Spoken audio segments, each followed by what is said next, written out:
Well, if you're like me, you've been glued to the television sets on a Sunday, Monday, Tuesday, Wednesday sometimes, to watch The Block. It's one of those things in our house that we've watched series and series on and on and on.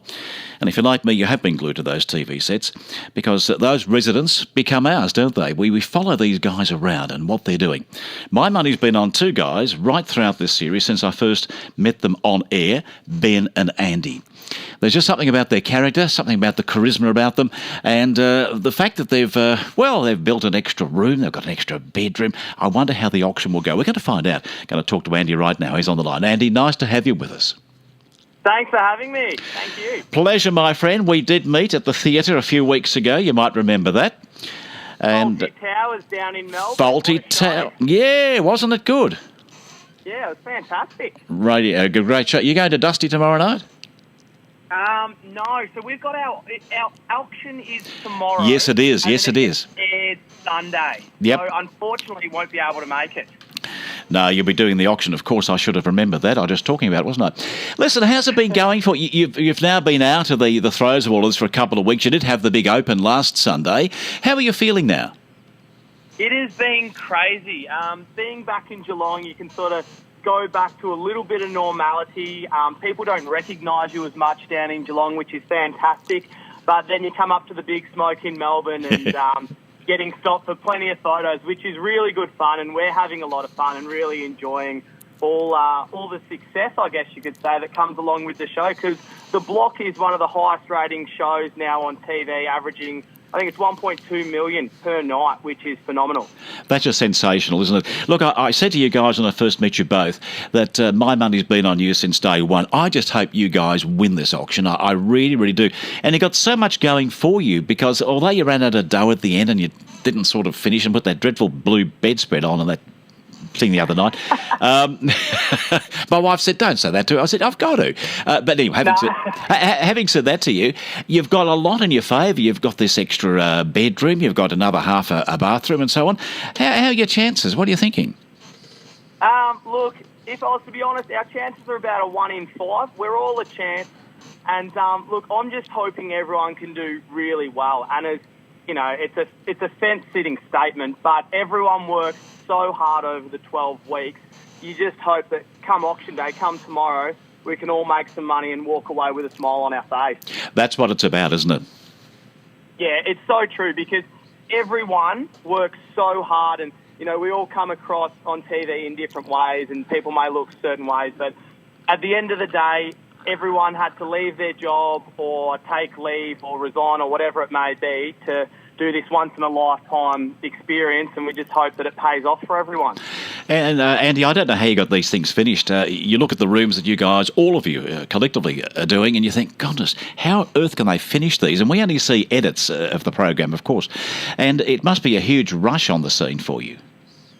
It is crazy, chaotic, mental, insane. You have sleepless nights.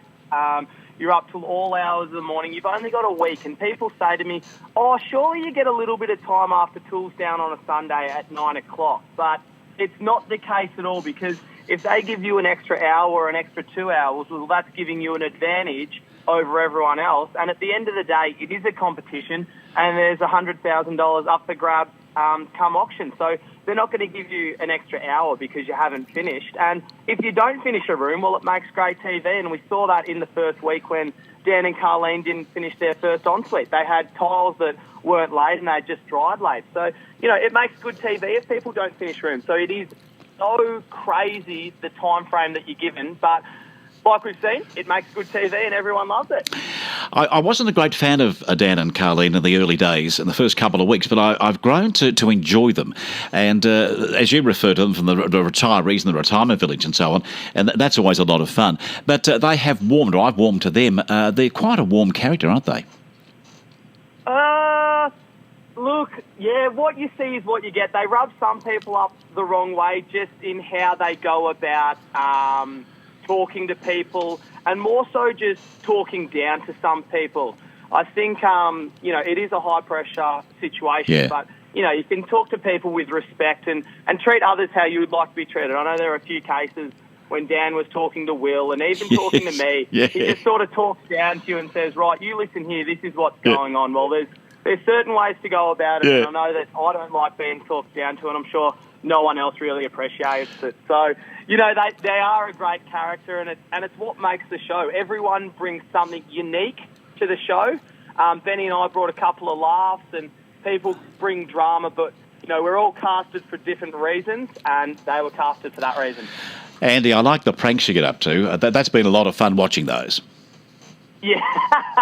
Look, I think it was just a bit of light-hearted humour just to pass the time and keep everyone on their toes. And it just so happened that because Dan and Carleen were on our level, most of the pranks were on them. So it was quite unlucky on their behalf. They thought they were coming to Melbourne to escape their sons. They've got 3 sons, but they ended up getting stuck next to us for 11 odd weeks, and we kept them on their toes, that's for sure. And of course, with Ben trying out all the beds, that was a lot of fun too. And I dare say that paid off and paid dividends, did it? Yeah, look, the reason Benny actually did that was because every morning at around 6 o'clock or 10 past 6, the camera crew come in and wake you up. So Ben came up with a master idea sort of towards the end of the show saying, look, if I actually hide in someone's bed, the camera crew can't find me and I'll get about an extra half an hour's sleep. So it actually worked out really well for him. Oh, goodness. Now, what's the preparations like for tomorrow for the recording of the auction? How are you going with that? Yeah, so preparation at the moment, everyone's flown in to Melbourne either yesterday or today. Tonight we head somewhere in Melbourne. We still haven't been told where we're going. We've just been told that we're heading into the city at around 6 o'clock tonight. Right. We meet Scotty somewhere in the city and get our reserve and auction order sorted for tomorrow. And then Saturday, which is tomorrow, we've got everyone coming up around 12 o'clock, and that are friends and family, and they'll sign confidentiality agreements and all that sort of stuff. And the first auction kicks off at 1 o'clock. How have you found the real estate agents? You've had them come through the apartment. Have you been with them when they've been having a look around? Yeah, look, it's been great. Hawking Stewart has been with us from the start. So for the last month, 2-3 months, we've been in contact with them, and they've been giving us regular updates on what's been happening and who's been coming through and potential buyers. So, you know, it's really important to stay in contact with them because they tell you what's going on with the apartment. As they're in Melbourne and Benny and I are in Geelong, it's sort of hard to keep an eye on the block at all times. But they've been in contact with us, letting us know that there's a bit of interest, and fingers crossed. Andy, we've seen on TV 1 or 2 spats you've had with Ben, but they've been rather minor. I heard you say the other night on, I think it was Tuesday night, how your friendship has just grown together so much. You come across on TV as very, very friendly. You come across as 2 great guys. You get on so well together. That's quite legit. You have grown together, have you?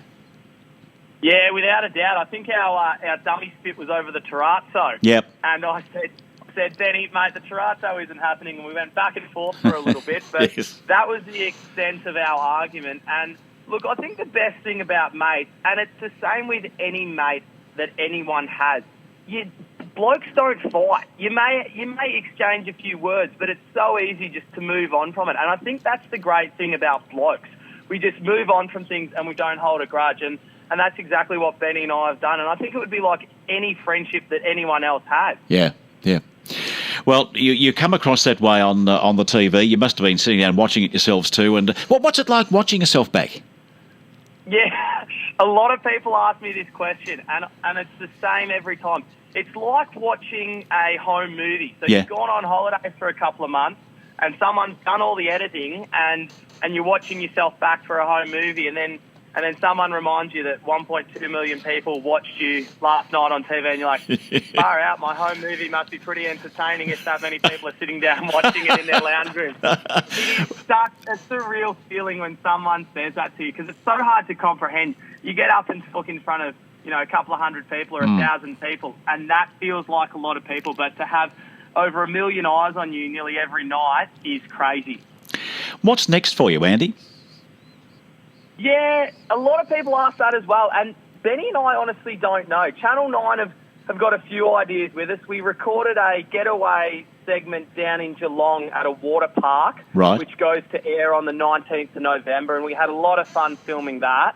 And we were in Sydney the other week filming the Women's Weekly Christmas special, where we did a DIY project building a outdoor kids table with Nigel Ruck, who used to be on Backyard Blitz. So we're still signed with Channel 9 until Feb, but they've sort of kept us in the loop and just doing heaps of fun stuff and getting our faces out there. Hopefully no one gets sick of us anytime soon. Well, if the TV doesn't continue, I suppose it's back to school teaching, is it? And that's the good thing about it. We've got a fallback plan, which Yeah. is teaching. So now that we're qualified primary school teachers, if TV or radio don't work out for us, a fallback plan is teaching, which is an amazing fallback plan to have because it's something we're both passionate about. We spent 4 years at uni studying it, so we obviously love it, and it's a great fallback plan to have.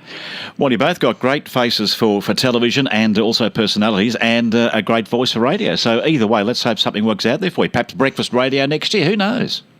A great face for radio, we get told every day as well. I was being kinder than that. You come across so well on telly. You know, your features are good and everything's defined for you. So, look, I think you've got a great career coming up. I really do. Thank you so much. Fingers crossed. Yep, Andy, I wish you well. I'll pass on the regards to Ben too. I spoke to him a couple of weeks ago on air. So please, to both of you, all the best for tomorrow. I'm out there barracking for you guys. I hope you can take this one off. If you don't, make a bit of a fortune for yourselves, put it away somewhere and go and have a bloody good time. Thank you so much, and thank you for your time. Great seeing you at Faulty Towers, and no doubt I'll see you at another show soon somewhere in Melbourne. Well, I hope we do. I do want to make contact with you about doing a personal appearance somewhere down here for a cancer appeal, but I might get you to hold on for a second. I'll just give you my phone number off here. Sounds good. Hold on, mate. Okay, tough. That's Andy from Ben and Andy, Channel 9. The auction's on Sunday night. Don't miss it, 7:30.